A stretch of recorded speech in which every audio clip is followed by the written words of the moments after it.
Hola chicos, ¿cómo están? Soy el profesor Cabrera, el maestro de historia en el turno vespertino. Bienvenidos.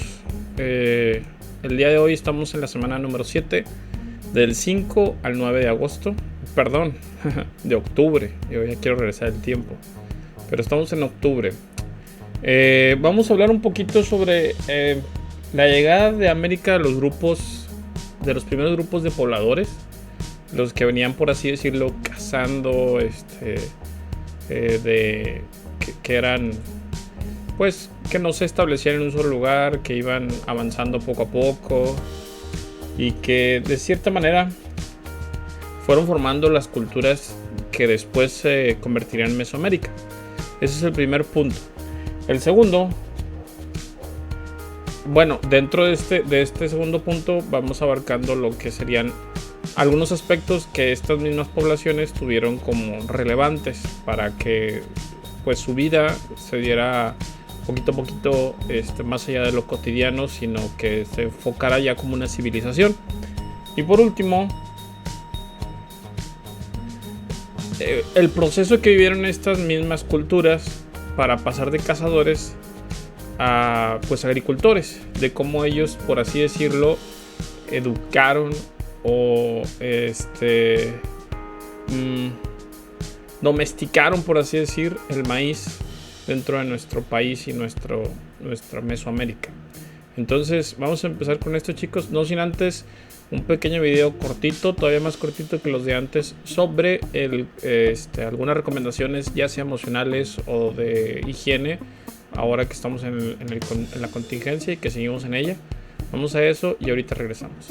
En la actualidad no existe una vacuna para prevenir la enfermedad del coronavirus. La mejor forma de prevenir la enfermedad es evitar la exposición entre las personas que tienen contacto cercano entre ellas, mediante gotitas respiratorias que se producen cuando una persona infectada tose o estornuda. Estas gotitas pueden llegar a la boca o la nariz de las personas que se encuentran cerca o posiblemente entrar a los pulmones al respirar. ¿Cómo protegerse? Lávese las manos frecuentemente con agua y jabón por al menos 20 segundos, especialmente después de haber estado en un lugar público o después de sonarse la nariz o toser o estornudar. Si no hay agua y jabón, use un desinfectante de manos que contenga al menos un 60% de alcohol. Cubra todas las superficies de la mano y frótela hasta que sienta que se secaron. Evite tocarse los ojos, la nariz y la boca con las manos sin lavar. Tome medidas para proteger a los demás. Cúbrase la boca y la nariz con un pañuelo desechable cuando tosa o estornude y use la parte interna del codo.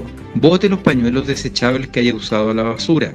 De inmediato, lávese las manos con agua y jabón por al menos 20 segundos. Tome medidas para proteger a los demás. Limpie y desinfecte las superficies que se tocan frecuentemente todos los días. Si las superficies están sucias, límpielas. Use agua y jabón o detergente antes de desinfectar. Bueno, hay que seguir estas recomendaciones para seguir cuidándonos y nada, darle pie a nuestro tema con un pequeño video que, por así decirlo, nos va a explicar algo sobre esto de las aldeas que les comentaba al principio. Vamos al video y ahorita volvemos. En el continente americano viven 1.000 millones de personas. ¿Pero sabes quién fue el primero? Mira.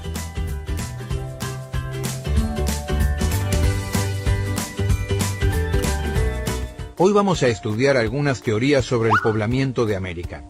Según los investigadores, el poblamiento de América debió llevarse a cabo hace 40.000 o 30.000 años. Existen varias teorías, pero la más aceptada es que estos pobladores cruzaron por el estrecho de Bering. Nosotros investigamos que la teoría más aceptada es la de Alex Rlica, que dice que el hombre americano procede de Asia y que el cruce por el estrecho de Bering pudo realizarse durante la era de la glaciación. ¿Encontraron alguna teoría que proponga un origen distinto?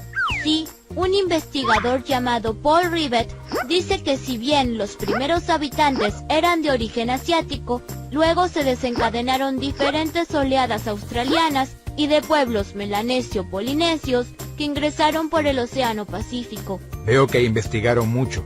Otro estudioso que se llama Méndez Correa reafirma estos postulados, pero dice que los australianos ingresaron a América por la Antártida instalándose en Chile. Profesor, ¿y en el territorio de México, cuándo llegaron los primeros pobladores? Se calcula que hace 22.000 años, grupos humanos provenientes del norte llegaron a México. Las principales actividades de estos primeros pobladores fueron la recolección de plantas y la caza. Eran nómadas y vivían en chozas o en cués. Existe un testimonio de estos pobladores a partir de los restos del llamado hombre de Tepexpan, que probablemente vivió hace unos 10.000 años. Ese fósil en realidad corresponde a una mujer adulta de aproximadamente 1,68 m. A partir del hallazgo del llamado hombre de Tepexpan, se pudo saber qué tipo de herramientas y objetos usaban los primeros pobladores. Bueno, ahora les voy a dar lectura a un fragmento del tema Las primeras aldeas. Los grupos de cazadores y recolectores se fueron convirtiendo en campesinos, cambiaron totalmente su modo de vida, se volvieron sedentarios y establecieron pequeñas aldeas cerca de las tierras de cultivo. Trabajaban duramente y, como los campesinos de hoy en día, tenían años malos de sequía o de lluvias fuera de tiempo. Sin embargo, obtenían sus alimentos de forma más segura y regular, y en consecuencia la población empezó a aumentar. La agricultura dio origen a muchísimos inventos y descubrimientos. Se empezaron a construir verdaderas casas, utilizando madera, adobes de barro secados al sol y más adelante ladrillos. Los instrumentos de trabajo eran de piedra, pero tenían mayor calidad y nuevos usos. Por ejemplo, en esa época se inventaron los metales, que sirven para moler granos y otros alimentos, y que se parecen a los que todavía usan muchas familias mexicanas. Debido a la calidad de los instrumentos, los historiadores han llamado a esta época neolítica, que significa nueva edad de piedra. Por entonces se desarrolló el tejido de cestos y uno de los inventos más importantes fue la cerámica, es decir, la fabricación de recipientes hechos con barro y endurecidos por el calor producido en hornos. Para fabricar recipientes de cerámica se necesita un horno, porque las vasijas recién hechas deben cocerse a temperaturas altas. Si no es así, se resquebrajan y no sirven. El diagrama a la izquierda muestra un horno de la época neolítica. En la parte de abajo se quema la leña y el calor pasa a la parte alta, en la cual se colocan las vasijas frescas. Siglos más tarde, los hombres construyeron hornos que producían más calor y pudieron fundir y mezclar metales, como el cobre y el bronce. La elaboración de vasijas y ollas, de platos y vasos es un invento humilde y no llama mucho la atención, pero cambió la vida diaria de los seres humanos, porque sin esos recipientes no se podría cocer los alimentos en agua caliente, ni freírlos con grasa. Piensa en las cosas que se comen en tu casa y que sería imposible preparar si no hubiera inventado la cerámica el ser humano. Ahora te invito a ir a tu libro, a la página 94, la parte donde dice los primeros asentamientos. Vamos a leer juntos. La historia del territorio que actualmente conocemos como México es muy antigua. Sus primeros pobladores descienden de personas provenientes de Asia que se dirigieron hacia América por el estrecho de Bering, aprovechando la última glaciación que ocurrió hace 35.000 años aproximadamente. Si bien existen evidencias de la llegada de grupos humanos por mar desde Oceanía, lo más probable es que la población en que habitaron el norte de América provienen de la Beringia, es decir, la fracción de tierra emergida que se extendía desde Siberia a Alaska, como un efecto de la última glaciación. Se le conoce como etapa lítica, a largo periodo que comprende desde el poblamiento de América hasta la aparición de la agricultura, aproximadamente del año 30.000 al 2500 a.C. El nombre del periodo obedece a que la mayor cantidad de información que conocemos proviene del estudio de utensilios de piedra. Los seres humanos que partieron de Asia cruzaron el continente americano hacia la Patagonia, región de América del Sur que incluye los territorios de Argentina y Chile, buscando climas cálidos y especies animales y vegetales más abundantes. En este paso, algunos grupos ocuparon el centro de la actual República Mexicana. Entre los sitios de asentamiento más importantes de esta etapa se encuentran El Cedral, con 30.000 años de antigüedad, y Tlapacoya, de 20.000. En el primero se encontraron restos de fogatas y un mamut, lo que indica un manejo cotidiano del fuego, elemento natural que fue deificado. En Xochapilco, aldea localizada en Tlapacoya, al borde del lago de Chalco, investigaciones arqueológicas recientes encontraron cuencos de barro y pequeñas figurillas con forma de mujeres embarazadas que probablemente celebraban la próxima llegada de un nuevo ser al mundo. Sus habitantes vivieron de la recolección de plantas, frutos y semillas, así como de la pesca de crustáceos cuando estaban cerca del mar. Durante muchos años se pensó que vivían de la caza de mamíferos como el mamut, antepasado del elefante pero de mayor tamaño. Sin embargo, estudios recientes han confirmado que solo aprovechaban sus pieles y colmillos cuando los encontraban muertos. La etapa lítica se ha dividido en 3 períodos. Arqueolítico, 30.000 a 9.500 a.C. En esta etapa, las condiciones climáticas cambiaron radicalmente y provocaron la extinción de los grandes mamíferos. Por tal motivo, la recolección de frutos se convirtió en la actividad más importante. También se elevaron proyectiles y puntas de flecha para la cacería de especies de menor tamaño. Los grupos humanos eran pequeños y no existían desigualdades sociales, pues todos los miembros participaban por igual de todas las actividades. Cenolítico inferior y superior, 9.500 a 5.000 a.C. En esta etapa, las mujeres tuvieron un papel muy importante, pues lograron observar con determinación los ciclos naturales de crecimiento y reproducción de diversos vegetales. Los resultados de esta actividad dieron origen a la horticultura y al uso medicinal de la planta. Es importante resaltar que a todos los elementos de la naturaleza física y humana que no lograban entender les otorgaban características divinas. Por tanto, el sol, la luna, el fuego y la lluvia fueron venerados como dioses. La necesidad de expresar emociones y estados de ánimo llevaron a hombres y mujeres de estos grupos a representar elementos de su entorno y de sí mismos en imágenes pintadas y grabadas sobre piedras y dentro de cuevas, conocidas en la actualidad como arte rupestre. Protoneolítico, 5.000 a 2.500 a.C. En esta etapa se produjo un gran avance en la agricultura. Los grupos humanos comenzaron con el procesamiento de plantas y frutos en morteros básicos. Del nomadismo al sedentarismo. Durante la etapa lítica, los seres humanos se dedicaron a recolección de diversas plantas, frutos y a la caza de animales. Esta búsqueda constante de alimento ocasionó que no tuviera la posibilidad de establecerse en un lugar fijo. A esto se le ha denominado nomadismo. Posteriormente, lograron cultivar plantas como el frijol, la calabaza, el chile y el maíz, cuya adaptación a distintos suelos y climas permitieron el sedentarismo, es decir, la posibilidad de establecerse en un solo lugar. Los indicios más antiguos del cultivo del maíz datan entre los años 10.000 y 7.000 a.C., cuando la agricultura se convirtió en una actividad completamente a la recolección y a la pesca, entre los grupos humanos que habitaban el centro de lo que hoy es México. El uso de la alfarería para almacenar líquidos y semillas es un indicador de asentamiento, debido a que este tipo de recipientes es pesado y muy frágil para su transportación. Los ejemplos más tempranos son restos de platos y vasijas denominadas Block Pottery, hallados en Puerto Marqués en la costa de Guerrero, los de Tehuacán en Puebla y los vestigios de Xoapilco en el Estado de México. La agricultura tuvo como consecuencia la concentración de mayores cantidades de población y el desarrollo de sociedades complejas bajo la organización de ciudades de estado. Como lo decíamos al principio, empezaron a crecer más, los pueblos empezaron a formarse casas de diferentes materiales. Qué interesante, ¿no? Ahora, con el siguiente video vamos a tratar de entender cómo es que el ser humano domesticó el maíz, por así decirlo.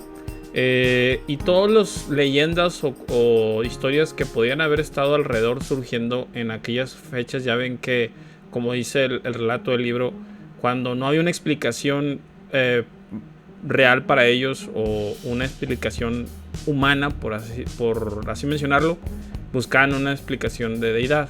Así que pues vamos a este video y ahorita volvemos. ¿Qué tienen en común los tacos, las arepas, los sopes, los tamales, el pozole, el pinole, los chilaquiles, la chicha, el atole, la polenta, la cancha y hasta el whisky?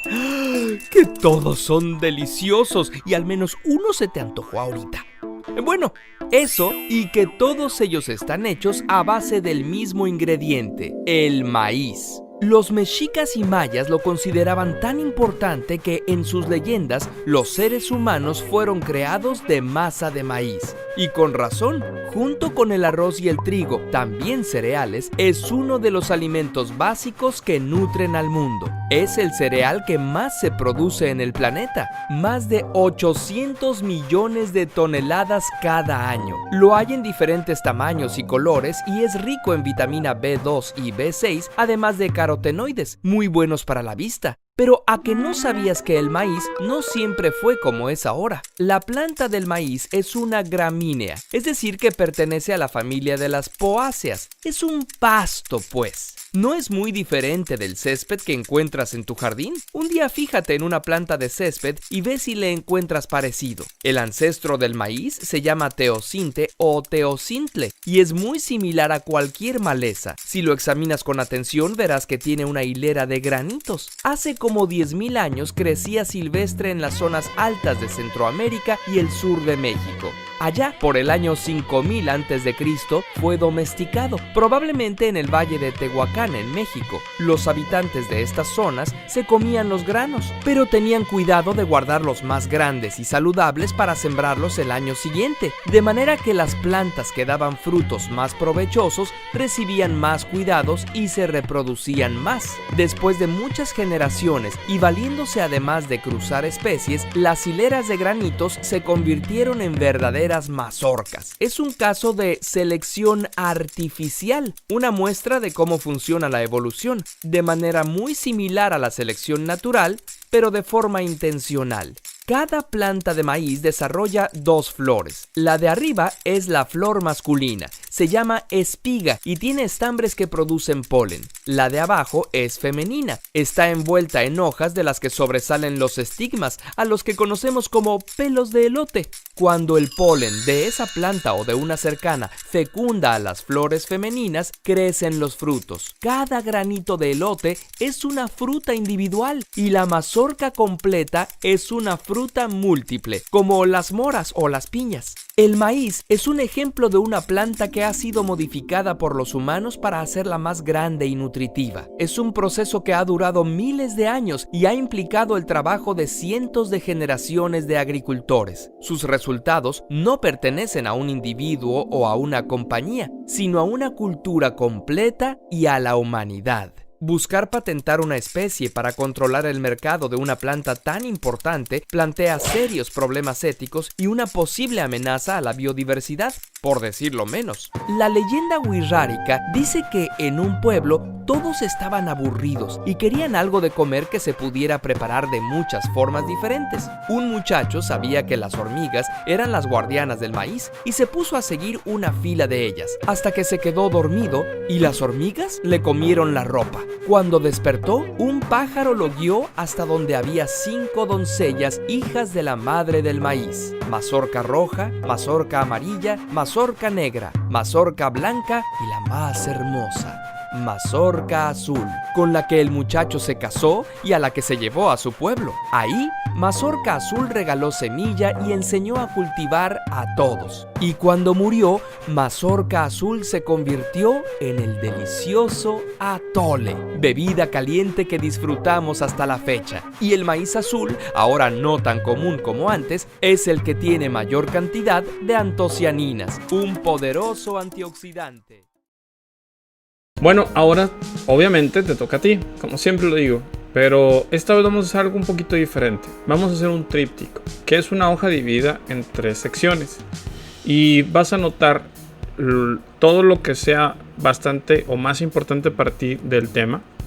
Un glosario, que el glosario te lo voy a poner al final del video.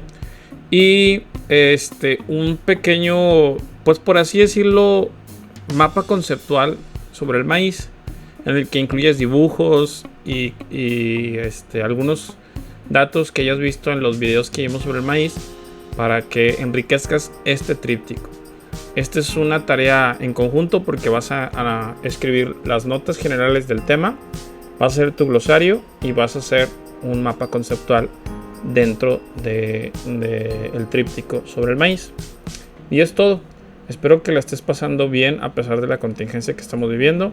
Espero que estés igual que nosotros, ansiosos por verte en clase lo antes posible y que te portes muy bien. Feliz semana y cuídense mucho. Hasta pronto.